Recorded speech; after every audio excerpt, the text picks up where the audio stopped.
En d'autres mots, lorsque tu veux dire que tu veux vivre une vie de consécration à Dieu, alors tes désirs, tes pensées et ta volonté ne comptent plus. Lorsque tu entres dans la consécration, bien-aimé, tu es dépendant total. Ta vie dépend totalement de Dieu. Tu ne peux plus faire comme tu veux. Tu ne peux plus penser comme tu veux. Tu ne peux plus faire les choses comme tu veux. Ta direction est en fonction de la direction de Dieu. Dieu donne la direction aux hommes et aux femmes consacrés. On voit la consécration d'une personne dans sa coulée, dans la direction qu'il est en train de prendre. Comment est-ce qu'il fonctionne avec Dieu? Comment est-ce qu'il fonctionne avec le cœur de Dieu? Tu n'as pas besoin d'être pasteur pour vivre la consécration. Tu n'as pas besoin d'être apôtre pour vivre dans la consécration. Dieu t'a appelé, il t'a établi, il t'a consacré. Tu dois vivre juste la vie de consécration que tu as reçue de Dieu. Ça veut dire quoi? Ça va passer par des douleurs. Le corps aura besoin de désirs. Ta chair aura besoin de désirs. Ta chair va vouloir se glorifier. Mais tu vas soumettre cette chair à vivre et à passer par le feu. Le diable et l'enfer attaquent les personnes consacrées. Pourquoi? Parce que son objectif c'est de te paralyser. Son objectif c'est que tu ne dois pas avancer. Un homme consacré est une âme vivante que Dieu utilise pour détruire le royaume de Satan. On ne demande pas à un homme consacré de partir évangéliser. On ne demande pas à un homme consacré de prier. On ne demande pas à un homme consacré d'adorer. On ne demande pas à un homme consacré de vivre selon la parole de Dieu. On ne le demande pas de lire la Bible. Il sait que sa consécration l'oblige à faire cela. Communique-nous tes vertus. Mets-nous à part. Mets-nous à part pour ton œuvre. Mets mon frère, mets ma soeur à part pour l'œuvre à laquelle tu nous as appelés en cette temps, en cette saison. Au nom de Jésus. Amen. Ce matin, nous allons parler de la puissance de la consécration. Alléluia. La puissance de la consécration. Je ne vais pas enseigner ça comme un bon pentecôtiste. Je vais enseigner ça comme j'ai reçu ce matin du Seigneur. Amen. Et qui dit consécration dit sanctification. Alléluia. Qui dit consécration dit sanctification. D'abord, il n'y a pas de consécration sans la sanctification. Il n'y a pas de sanctification sans la consécration. Amen.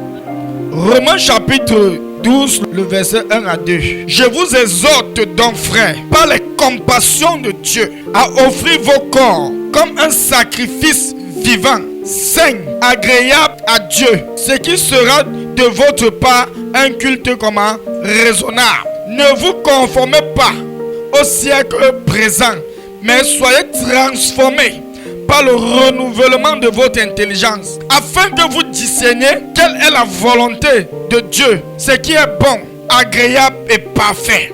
Amen. C'est quoi la consécration? C'est quoi la consécration? La consécration, c'est mettre sa vie au service total de la volonté de Dieu.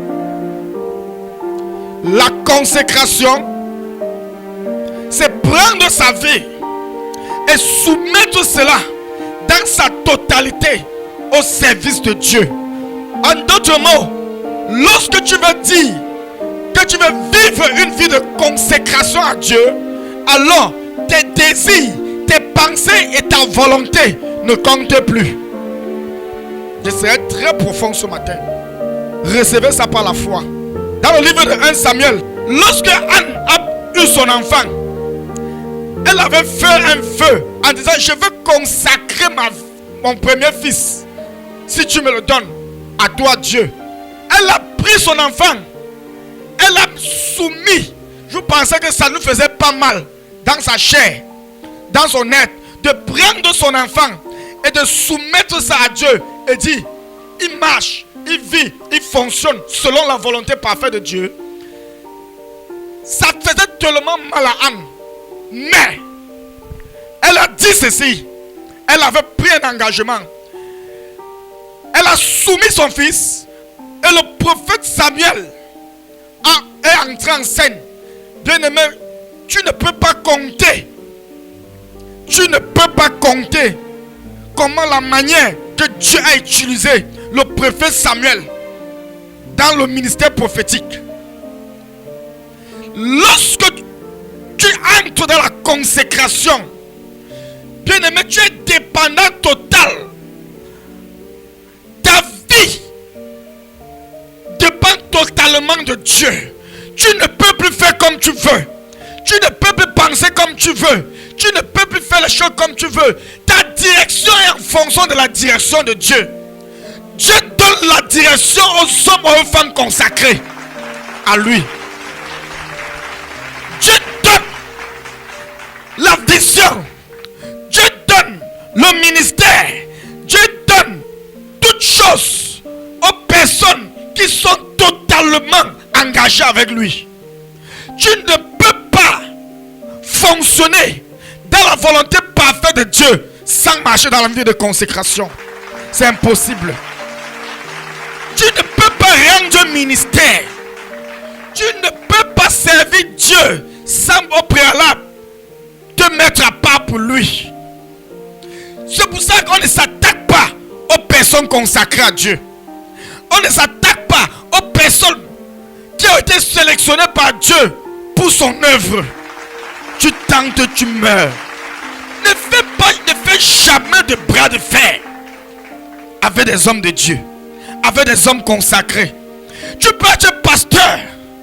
Je ne parle pas de la consécration de la chair où on appelle, on vient te dire, on te consacre apôtre, prophète. Je ne parle pas du bouquin spirituel. Je parle de ta vie est devenue la vie de Dieu. Ta pensée est devenue la pensée de Dieu. L'homme peut te consacrer. Est-ce que Dieu, lui, t'a consacré? L'homme peut te consacrer. Je te consacre, pasteur. On peut prendre n'importe qui là-bas. On dit, viens. Je vois un peu comment tu parles un peu de Dieu. Viens. On impose les mains. On prend le col blanc, on le met au cou. Tac. On dit, aujourd'hui tu es consacré pour l'œuvre de Dieu. Bien-aimé, ça, c'est l'homme qui t'a consacré. On voit la consécration d'une personne dans sa coulée, dans la direction qu'il est en train de prendre. Comment est-ce qu'il fonctionne avec Dieu? Comment est-ce qu'il fonctionne avec le cœur de Dieu? Tu ne peux pas te mettre à part pour Dieu. Tu n'as pas besoin d'être pasteur pour vivre la consécration. Tu n'as pas besoin d'être apôtre pour vivre dans la consécration. Dieu t'a appelé, il t'a établi, il t'a consacré. Tu dois vivre juste la vie de consécration que tu as reçue de Dieu. La vie de consécration te permet de vivre une vie qui glorifie et qui honore Christ. La vie de consécration, elle te permet de vivre une vie qui glorifie Christ. Tout honnête. Hey God. Je reviens encore à ce niveau dans le livre de Romains. Il dit, je vous exhorte, parle de compassion. Il dit, parle de compassion. Souviens-toi de ce que Jésus a fait. De comment Jésus allait à la croix, mourir pour toi. Il dit, l'apôtre Paul nous interpelle. Il dit, offrez vos corps, consacrez votre corps comme un quoi? Un sacrifice. J'ai dit, je ne vais pas enseigner ça comme les pentecôtistes. Consacrer son corps, ça veut dire que ton corps n'est plus l'instrument de faire de n'importe quoi. Ton corps n'est plus l'arme dont tu vas utiliser n'importe comment. Ton corps ne fonctionne plus comme toi tu veux que ça fonctionne. Elle devient une dépendance à Dieu. En d'autres mots, elle fonctionne, elle va comme Dieu le demande. Si Dieu te dit jeûne, bien-aimé, prends le jeûne. Si Dieu te dit lève-toi, lève-toi. La consécration affecte quoi? Ton esprit, ton âme et ton corps. Cela doit être comment? Consacré à Dieu. La consécration de ton corps, de ton esprit, offrez vos corps comme un sacrifice. Ça veut dire quoi? Ça va passer par des douleurs. Le corps aura besoin de désirs. Ta chair aura besoin de désirs. Ta chair va vouloir se glorifier. Mais tu vas soumettre cette chair à vivre et à passer par le feu. Pourquoi? Ton propre corps ne t'appartient plus. Elle appartient à qui? À Christ. Et c'est pourquoi il est mort sur la croix. Pour que toi tu deviennes à son image et à sa ressemblance. Amen. Est-ce qu'on se comprend ce matin? L'onction se cultive dans la consécration. L'onction se cultive dans la consécration. Le miracle, on produit le miracle à partir de comment est-ce que nous sommes consacrés. Beaucoup de personnes viennent le matin, partent le soir. Pourquoi? À cause du manque de vie de consécration et de sanctification. Voici comment ça commence. Nous sommes nombreux. Mais tu te rends compte, peu à peu, les gens sont en train de rentrer. Peu à peu, les gens sont en train de fuir. Tu sais pourquoi? La sanctification de leur vie a un problème. 2. La consécration de leur cœur à Dieu a un autre problème. Alors, il devient comme un faible. Le diable et l'enfer attaquent les personnes consacrées. Pourquoi? Parce que son objectif, c'est de te paralyser. Son objectif, c'est que tu ne dois pas avancer. Un homme consacré est une âme vivante que Dieu utilise pour détruire le royaume de Satan. On ne demande pas à un homme consacré de partir évangéliser. On ne demande pas à un homme consacré de prier. On ne demande pas à un homme consacré d'adorer. On ne demande pas à un homme consacré de vivre selon la parole de Dieu. On ne le demande pas de lire la Bible. Il sait que sa consécration l'oblige à faire cela. Sa consécration l'oblige. Sa vie de consécration le demande. De passer du temps dans la présence de Dieu, dans la parole.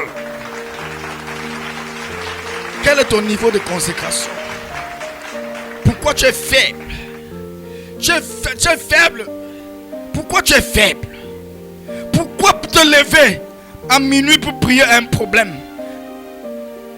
Ce n'est pas le diable, c'est ta consécration qui est un problème. Pourquoi lire la Bible? S'asseoir, lire la Bible, un chapitre, 2 chapitres, 3 chapitres, 4 chapitres est un problème. Ce n'est pas toi, ce n'est pas l'ennemi, c'est ta vie de consécration qui est un problème. Pourquoi lorsqu'on parle, on proclame le jeûne, tu violes ça? Pourquoi? Ta consécration a un problème. Pourquoi aujourd'hui tu es bien, demain tu ressembles au fils du diable? Pourquoi? Ta consécration a un problème. Ta consécration a un problème. Tu dois te faire des traités avec Dieu ce matin. Pourquoi il est difficile pour toi d'attirer une personne à l'église? De partir prendre une personne, venir avec à l'église et dire waouh, voilà le fruit de ma consécration. Pourquoi c'est difficile? Parce que ta consécration est pourrie. En d'autres mots, tu n'as pas de vie de consécration. Il n'y a pas de consécration sans sanctification. Il n'y a pas de consécration sans sanctification. Dieu est saint. Alors, tous ceux qui doivent le servir doivent aussi être comment? Saints. Et ta sanctification, tu l'as reçue comment? Le jour où tu as reçu Jésus dans ta vie comme le Seigneur de ta vie, il t'a déclaré saint, sans péché. Le jour où tu as accepté Jésus, tu es entré dans la sainteté. Même si hier tu avais volé, même si hier tu avais tué, tu dis hier, ça ne se compte plus. À partir de ce moment-ci, je viens d'accepter Jésus. Le chronomètre de ma vie prend place. Alors, je suis saint. Maintenant que je suis saint, je dois marcher dans cette sainteté-là. Je dois vivre cette vie de sainteté chaque jour. Je dois être une personne qui marche dans cette sainteté. La sanctification, c'est se mettre à part pour Dieu. La sanctification, c'est se mettre à part. Tu vois qu'il n'y a pas de différence entre la sanctification et la consécration. Ce sont des choses, tu te mets à part pour le service du roi. Tu es sélectionné. Une personne qui marche dans la sainteté et dans la sanctification est comme cette personne qu'on a pris dans le tas. Parmi toutes les personnes qui sont là, on a pris dans le tas. On a mis à part. Mettez-moi à part Paul et Barnabas pour l'œuvre à laquelle je les ai appelés. L'œuvre à laquelle Dieu les a appelés là, c'est cette œuvre-là qui est devenue comment? Les sanctifications. Ils vivent en dehors de ça, ils sont hors de la volonté de Dieu. La sanctification de ta vie, c'est vivre selon la volonté de Dieu dans ce que Dieu t'a dit de faire. Si tu vis hors de la volonté, de la vision du ministère, tu es hors de la volonté de Dieu. Pourquoi? Le rhéma que Dieu te donne, la vision que Dieu te donne, c'est le rhéma de ta vie et de ta destinée. Je veux que tu grandisses. Alléluia. Si un jour, le prophète Amel entre en scène et que toutes ces prédications n'est plus attachées à la vision que le Seigneur a dit, lève-toi là où tu es, dis, avec tout le respect que je te dois, homme de Dieu, tu es hors de la volonté de Dieu. Alors, tu ne vis plus dans la sanctification. Qu'est-ce qui sanctifiait Jésus? Qu'est-ce qui sanctifiait Jean-Baptiste?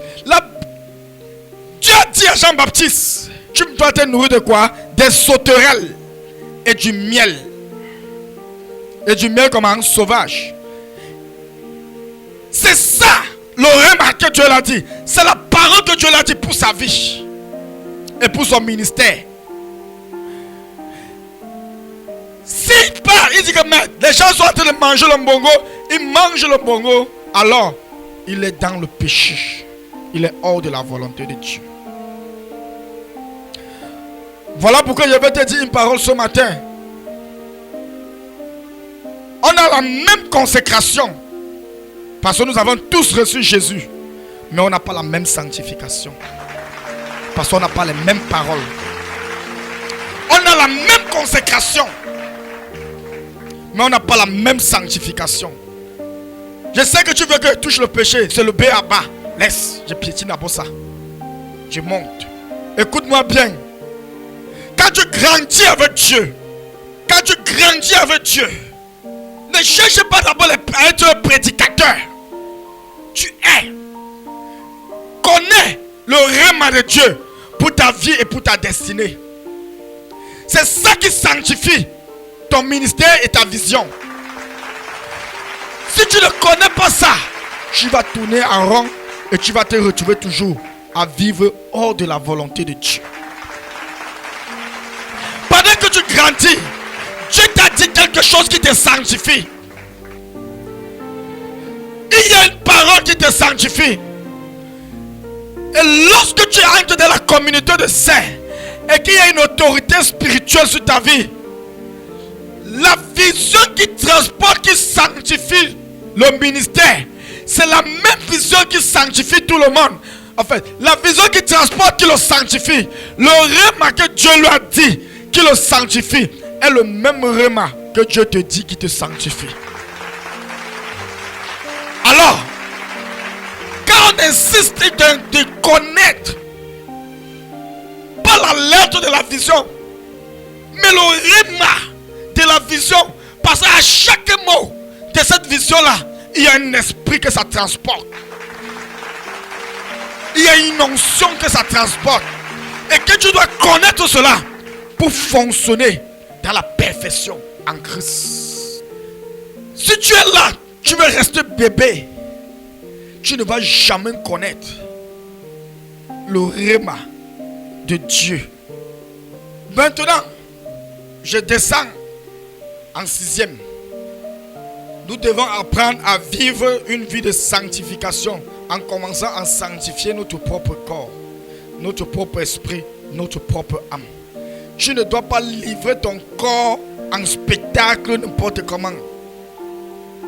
Tu ne dois pas livrer ta vie en spectacle n'importe comment. Ça fait partie, c'est un point de la vision, non? Hein? Gagner les âmes en fait quoi? Hein? À marcher dans une vie de sanctification. La vie de sanctification, c'est une vie qui honore la parole de Dieu. Et lorsqu'on te dit de marcher dans une vie de sanctification, c'est que tu ne dois pas te laisser ton corps, ton être s'exposer à la volupté de la vie. À la volupté de la vie. Je suis descendu au bas niveau. Parle un niveau un peu plus bas. Une parole qui sort de ta bouche peut t'amener à ne plus marcher dans la sanctification. Je dis bien, une parole qui sort de ta bouche, une action que tu poses peut t'amener à ne plus marcher dans une vie de sanctification. Et tu seras en train de toujours de prier, Seigneur béni, Seigneur, Seigneur. J'ai dit tantôt, Satan attaque vite ta vie de consécration et ta vie de sanctification parce qu'elles sont toujours paires, elles vont ensemble. Tu sais pourquoi? Parce qu'il veut te rendre comment? Faible. Et si tu te rends faible, bien aimé, tu ne peux plus lire. Je te pose la question ici là. La dernière fois que tu t'es assis, tu as pris la Bible, tu t'es assis 1 heure de temps pour lire la parole de Dieu, c'est quand? Tu as déjà passé combien de temps dans la prière? Tu as déjà passé combien de temps? Est-ce que tu as déjà pris les jeûnes personnels dans ta vie? Cette semaine seulement. C'est ça qui montre que la vie de sanctification a des problèmes. Ta vie de consécration a des problèmes. Tu peux vivre dans le péché sans toutefois connaître que tu vis dans le péché. En d'autres mots, je n'aime pas utiliser le mot péché. Tu peux vivre hors de la volonté de Dieu sans toutefois connaître que tu es hors de la volonté de Dieu. Mais tu loues le Seigneur, tu adores, tu prêches. Tu sais pourquoi tu peux le faire? Dieu ne se repent pas de ses dons et de son appel. Les dons sont toujours là. Mais, question de temps, ça n'aura plus de punch, ça n'aura plus de Pâques. En d'autres mots, ça n'aura plus de juge. Ça va seulement sonner et ça fait mal à l'oreille comme le tam-tam. Il existe 3 choses. Il existe 3 principes pour marcher dans une vie de sanctification. Jean 17, verset 17. Si tu ne consacres pas, tu ne mets pas à part le ministère que Dieu t'a donné. Si tu n'apprends pas à vivre dans la sanctification, dans ce que Dieu t'a donné, ce ministère ne peut pas porter le fruit. Tu vas prier, tu vas chasser les démons, tu vas dire que ouais, les gens là, ils sont trop occupés. Non. Ta vie de sanctification et de consécration dont tu bouges attire les personnes, même s'ils ne veulent pas venir. Pourquoi? C'est l'aimant. C'est attractif. Ça attire les personnes toujours vers toi. Ça amène les personnes à toujours t'écouter. Ça amène les personnes à toujours vouloir travailler avec toi. Dans ton imperfection, même si tu grognes la personne part. La personne dit je ne viens plus. Entre dans la consécration, entre dans la présence de Dieu, tu vas voir la personne encore revenir demain. C'est pourquoi je te dis toujours, ne te compare pas au pasteur. Le pasteur peut crier sur les personnes. Il est grand. Tu penses que non, ils vont partir, ils ne vont plus jamais revenir. Mais demain, tu vas les voir revenir. On te donne ces mêmes personnes. Crie sur eux donc. Ils vont partir. Ils vont dire, je ne viens plus. Amen. Tu sais la différence? Il élève le standard de la consécration par rapport au Réma. Que Dieu l'a dit. Parce qu'il ne s'agit pas de lui. Tout ce qu'il fait, c'est pour une seule cause. 1. La vision céleste. 2. La discipline. Et Dieu valide son autorité. Alléluia. Bon, ça veut dire que si tu gardes ton cœur vis-à-vis du pasteur un seul instant, tu ouvres les portes à l'ennemi d'entrer et à venir saccager ta vie. Ta parole est la vérité. Première chose, pour marcher dans la sanctification, mange la parole de Dieu. La parole de Dieu te désintoxique de tout ce qui a pollué ton cœur, de tout ce qui a pollué ton âme, de tout ce qui est, pendant que tu es venu, tu as gâté ton cœur, l'ennemi est entré. La parole de Dieu vient faire un nettoyage dans ton esprit. La parole de Dieu vient vider ton esprit de tout ce qui est mauvais, de tout ce qui n'est pas de Dieu. Elle vient retirer, elle vient ôter tout ce que l'ennemi avait planté. La parole de Dieu te sanctifie. La parole de Dieu te sanctifie. Tu marches dans la sanctification de la parole. Elle te sanctifie. Elle sanctifie ton esprit. Elle sanctifie ton âme. Elle sanctifie ton corps. Parce que quoi? Lorsque tu mets la parole de Dieu à toi, ça évite, ça tu établis comme ça ton cercle de sécurité. N'importe quoi ne peut plus sortir de ta bouche. Lorsqu'une situation va venir vers toi, tu vois ça venir et tu dis ça me passe. La parole de Dieu renouvelle ton intelligence. Soyez transformés dans votre intelligence. Qu'est-ce qui transforme? C'est la parole de Dieu qui nettoie. Elle transforme ton intelligence. Tu ne peux pas t'éloigner, te séparer de cette parole. Et tu veux vivre une vie de sanctification et de consécration. Tu ne peux pas. Quitte la parole de Dieu 5 minutes. Tu vas voir comment les jeunes filles vont venir devant toi avec les lolos. Quitte la parole de Dieu 3 minutes. Pas. Tu vas voir comment tout le monde va te siffler au quartier. Et je te rappelle, Satan est déguisé en ange de lumière. Les femmes célibataires, pendant que tu vas dire, oh, je suis même déjà fatigué d'être célibataire, tu négliges la parole de Dieu. Tu ne sais pas que dans la consécration de ta vie, tu es en train de former un homme là-bas pour toi. Parce qu'il connaît le niveau de consécration où tu es. Il ne veut pas te donner n'importe qui. Parce que tu es fatigué. Parce que tu as la paresse de patienter. Tu dis, ok, je dors aujourd'hui sans lire la parole. Je dors demain sans lire. Je dors après-demain. Quand tu vas te réveiller, tu vas te retrouver dans une autre maison. Que tu vas dire, il y a 3 plafonds à gauche, les assiettes à droite. Et tu vas demander, Dieu a célébré mon mariage quand? En te tournant, tu comprends que tu es déjà très très loin. Si tu as les oreilles pour entendre, tu entends. C'est pourquoi quelqu'un peut être à la chorale. Quelqu'un peut être à la chorale. La personne part d'abord enjoy dans le monde et vient prendre le micro. Quel impact la question va créer si ce n'est que la sorcellerie. C'est pour ça qu'on met l'œil dans ce ministère et dans la vie de ces personnes. Tu ne peux pas aller manger un peu. Et tu viens ici. C'est pour nous donner quel ministère?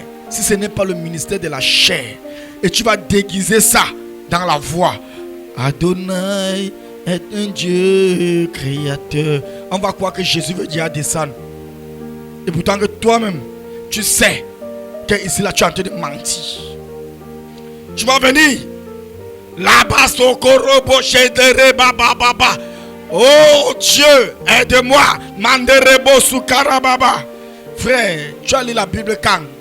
Quand tu es sorti de la maison, tu as lu la parole de Dieu. Ça fait combien de temps? Une semaine que je n'ai pas lu la parole. Laisse les rababa là. Va lire la parole. Va consacrer. Parce que tout est rabat que tu là. Il n'y a rien de spirituel dedans. Si ce n'est le son seulement. Il n'y a rien d'autorité. Il n'y a rien de puissant. Pourquoi? Tout ce qui ne s'aligne pas avec la parole de Dieu est hors de la volonté de Dieu. Tout ce qui ne s'aligne pas avec la parole de Dieu est hors de la volonté de Dieu. Mange la parole, frère. Ma soeur, mange, assieds-toi dans la parole de Dieu. Ce que tu demandes à Dieu se trouve dans la parole. Et c'est la parole qui est la vérité. Et c'est la parole qui nous sanctifie. Ta sanctification est en fonction de comment est-ce que tu déposes la parole de Dieu en toi. Voilà pourquoi la Bible peut dire, David peut dire, c'est David non?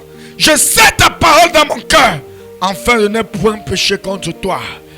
La consécration de David était en fonction de comment il respectait, de comment il obéissait à la parole de Dieu. Et il se sanctifiait vite quand il était dans l'erreur. Tu marches, tu as commis des gaffes.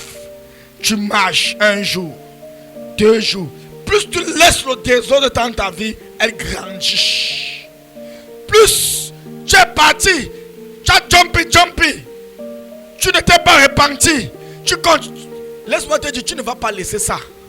Deuxième chose, la sanctification par la prière, elle te permet de puiser la grâce et la force pour résister aux tentateurs. Je t'enseigne ce matin, je m'enseigne à moi-même. Alléluia. Ce n'est pas seulement pour toi, c'est pour moi aussi. La sanctification dans la prière te permet de faire comment? De puiser la grâce, de puiser la force dans la présence de Dieu, pour que lorsque tu sors, il est facile pour toi de résister aux tentations. La tentation, j'ai une bonne nouvelle pour toi. Puisque tu entres dans la consécration, puisque tu es en train de marcher dans la sanctification, Satan regarde comment tu es en train de monter. Dès que tu sors, il va toujours mettre des hommes et des femmes sur ton chemin pour vouloir toujours te titiller. Vois à quel niveau tu es. Est-ce que tu es sérieux dans ce que tu fais? Tu parles de Jésus. Est-ce que tu es sérieux avec ce Jésus-là? Il va mettre devant Emma une jeune belle fille. Quand Emma va voir, il va dire, je n'ai jamais vu cette fille de ma vie. C'est une beauté angélique. Voici la femme de ma destinée. Il va oublier qu'il est marié.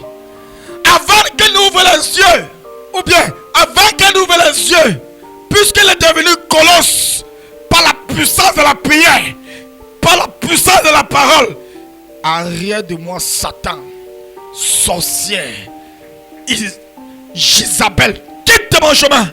La prière te donne la force de résister à toute cette sorcellerie du monde. 1 Timothée 4 verset 5, vous allez lire à la maison compte tenu du temps. Troisième chose, s'éloigner des choses du monde. Troisième chose, s'éloigner des choses du monde. Première chose, 1. La sanctification dans la prière, dans la parole. 2. La sanctification dans quoi? Par la prière. Troisième chose, la sanctification en s'éloignant des choses du monde. Pendant que tu t'éloignes des choses du monde, comment? Nous devons nous séparer. Tu dois te séparer de tout ce qui ne glorifie pas Dieu, même des relations. Une relation qui ne t'aide pas à servir Jésus est une relation toxique. Un ami qui ne t'aide pas à t'attacher à Dieu est un ami toxique. En vérité, ce n'est pas ton ami. Un collègue qui ne t'aide pas à t'attacher à Dieu, c'est le collègue qui veut que tu t'attaches à sa part de Dieu. Ce n'est pas ton collègue, c'est un ennemi.